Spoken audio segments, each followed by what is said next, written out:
Welcome, Capricorn. This is Regina from Pacific Tarot. I'm getting ready to do your full moon in Cancer reading occurring on the 3rd of January of the new year. So this really takes us closer to the first half of January, although these readings are intended to be timeless. I am focusing in the new year more on the lunations, less towards weekly readings. And so new moons and full moons, and then random messages in between feels more sustainable and more supportive of your energies.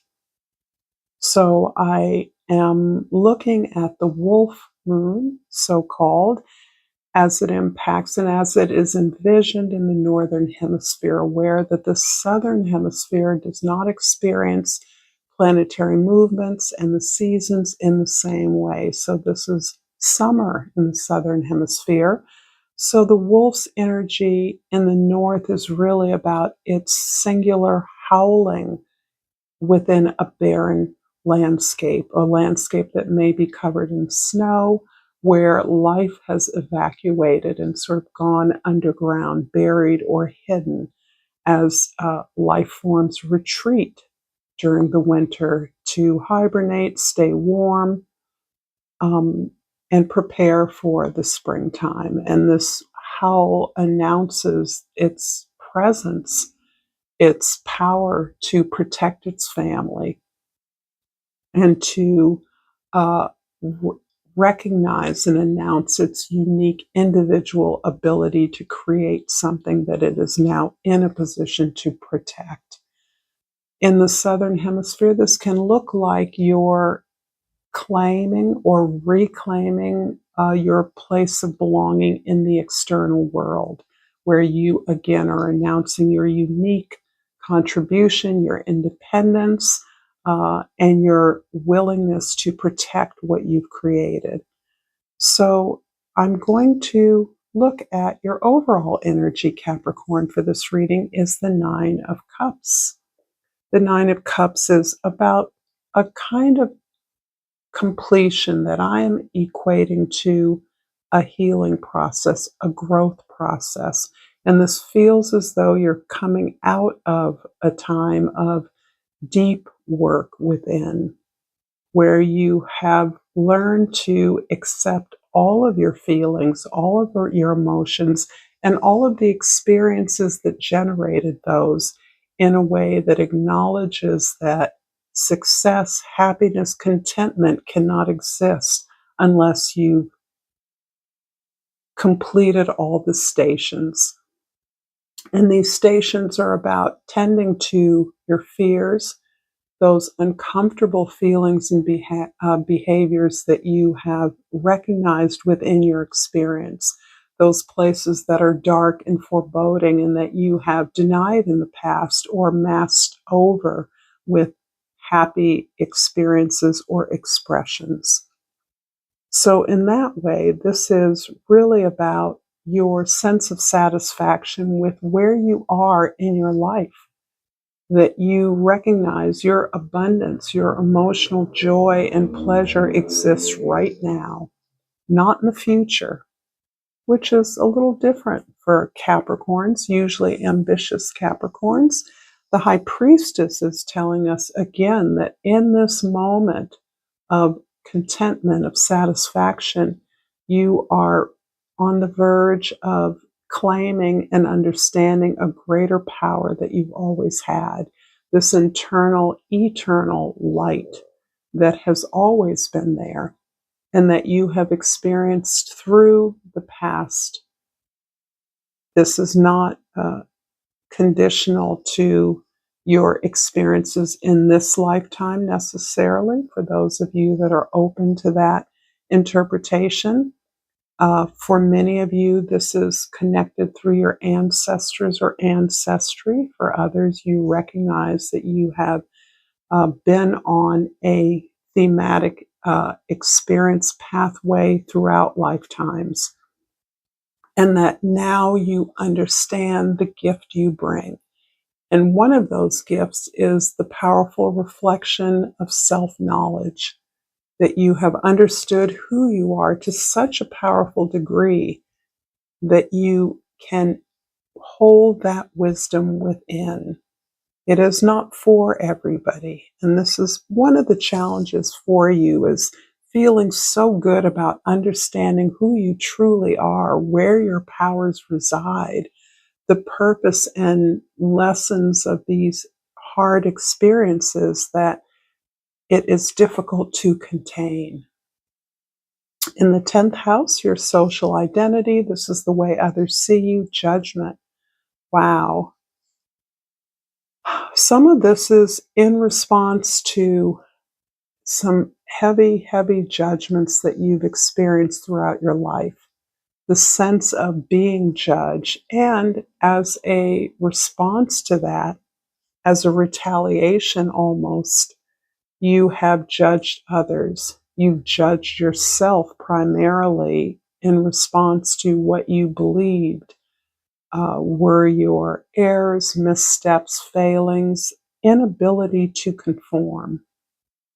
And there's something here that tells me that you always have had a sense of your mission and purpose.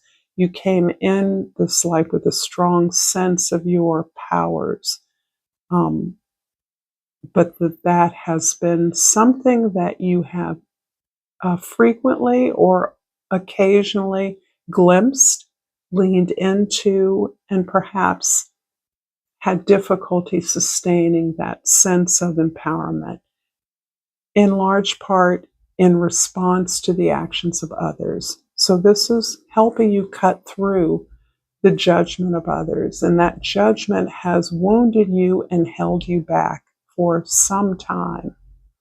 But you are claiming your mission, your purpose, in a way that is quite alarming to some, quite out of the box of what it was that you were supposed to do, the lane you were supposed to occupy.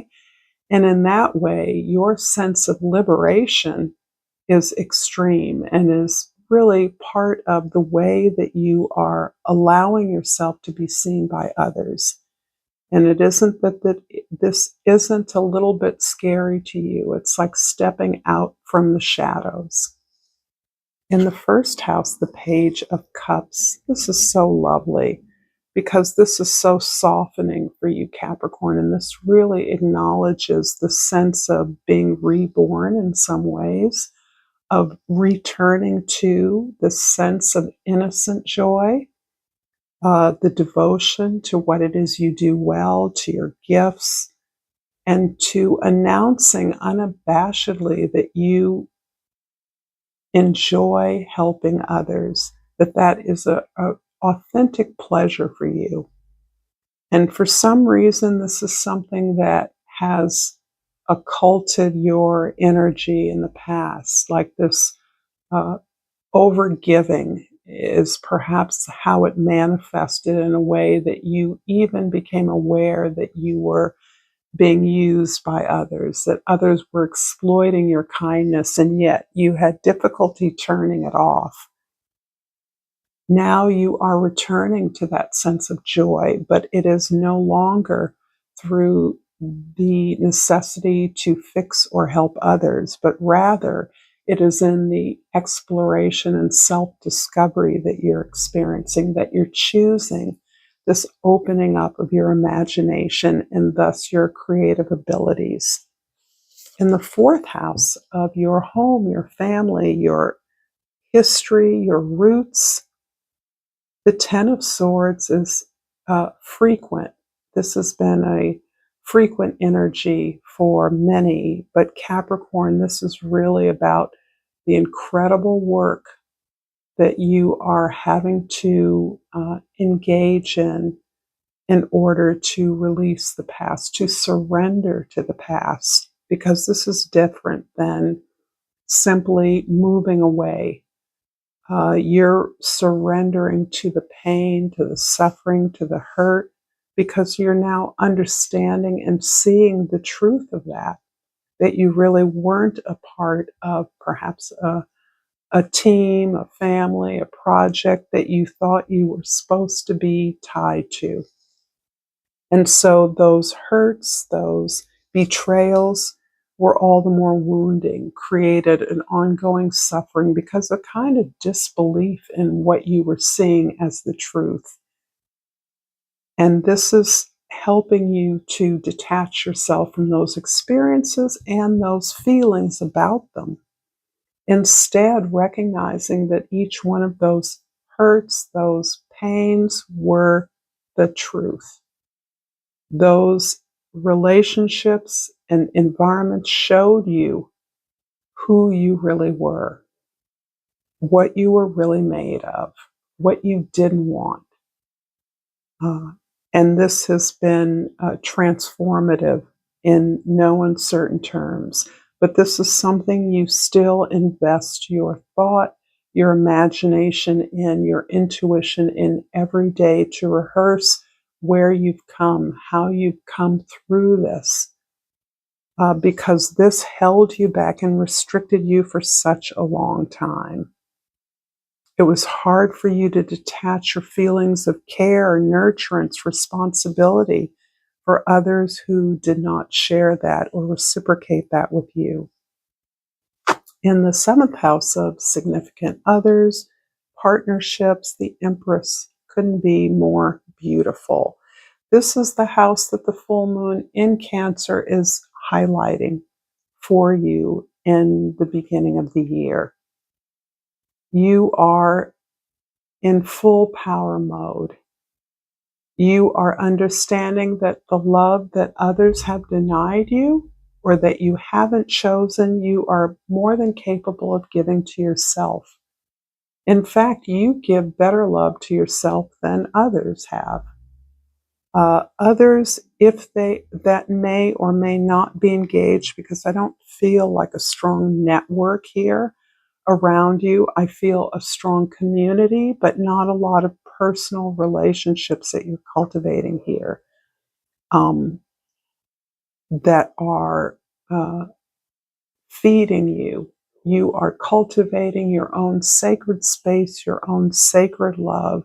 You are building up your talents. You're using those to harmonize and balance a sense of injustice you've experienced within. And you are primarily working on receiving love.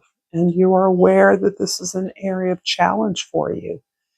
Your giving nature is so quick to love, fix, help others that you have dismissed the lack of love that has been generated towards you.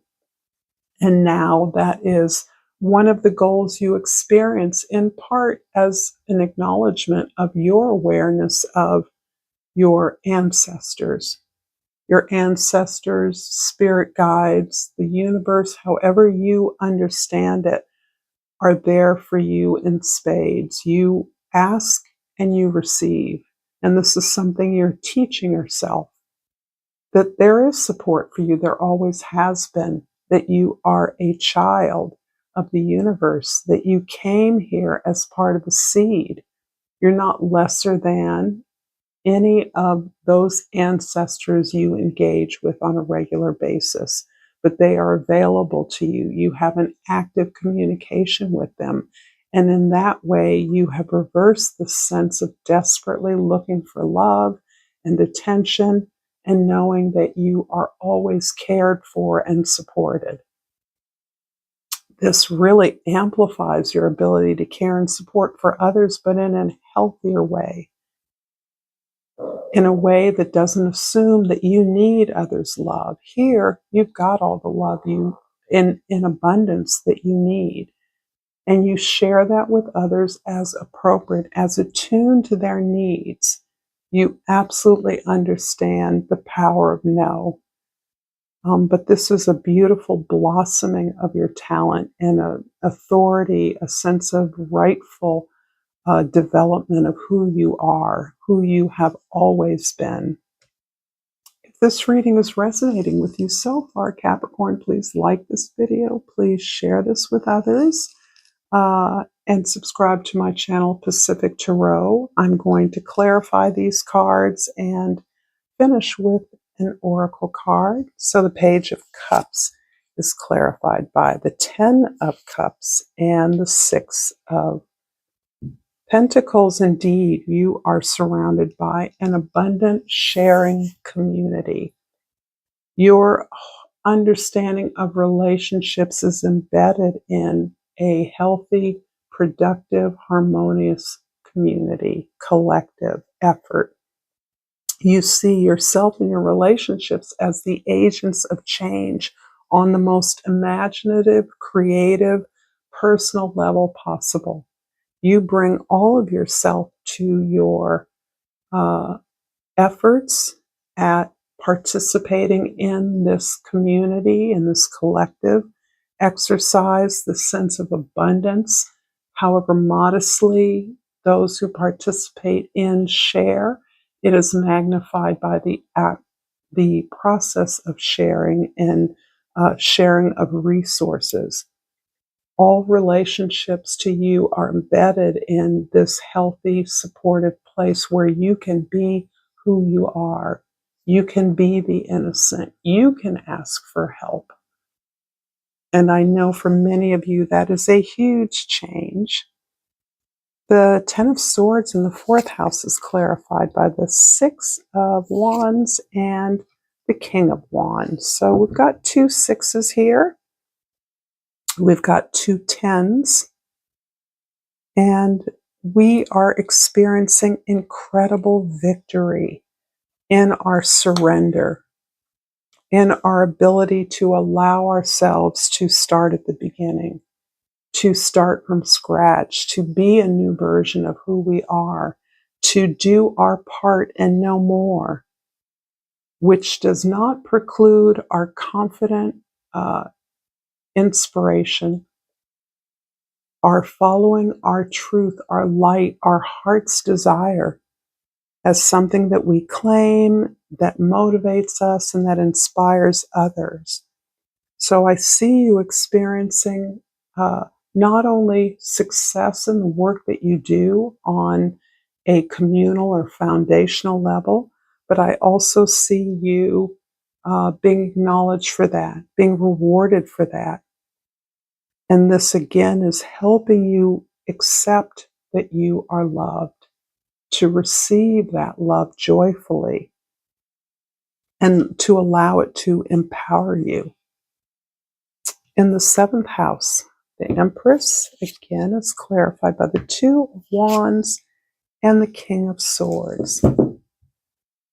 This hard work that you're doing to release your, or surrender to your experiences of the past, to release these, the sense that life is a slog, is suffering, is painful, it's hard, that relationships always end up the same way with your heart being broken. You're requiring all of your logical detachment to keep doing this work, to keep mining this field of the past behaviors and experiences. You are challenging your own assumptions every day. And it now comes from a place of trusting yourself and trusting the universe that every experience has given you something. There have been gems, jewels that you have mined as a result of not looking away, but looking at the things that you feared, the things that caused you those uncomfortable experiences of guilt or shame. And as a result of that, you are actively planning and integrating those lessons into possibilities for the future. This is you understanding that healing never stops, that being productive, growing is your birthright, and that you continue to blossom. You continue to define abundance for yourself as something that is a part of your larger world experience. The Ten of Pentacles, or the Judgment in the 10th house is clarified by this Five of Swords and the World card. The Five of Swords is a lot of people have been getting this, or at least all the earth signs have been. And I do believe this has to do with you releasing the fight. Stop fighting. Stop fighting with yourself. Stop warring against those who have hurt you. Stop reacting to the myriad instances in the past when you were betrayed, you were treated unjustly, unfairly, unkindly, recognizing that that is not setting you up for the work that you are doing now and into the future. So you're closing out the sense of being reactive, having seen your gift, your talent, being aware of your power. You now are you have been litigating your past with the way in which you were undermined. And you're releasing that. You're recognizing the amount of energy and the amount of attention and focus is robbing you of this new beginning that you have been preparing for. All of this was simply a preparation for where you are going, this sense of empowerment and growth, this incredible creative wellspring and fuel of ideas and possibilities. I'm going to finish this reading with an oracle card.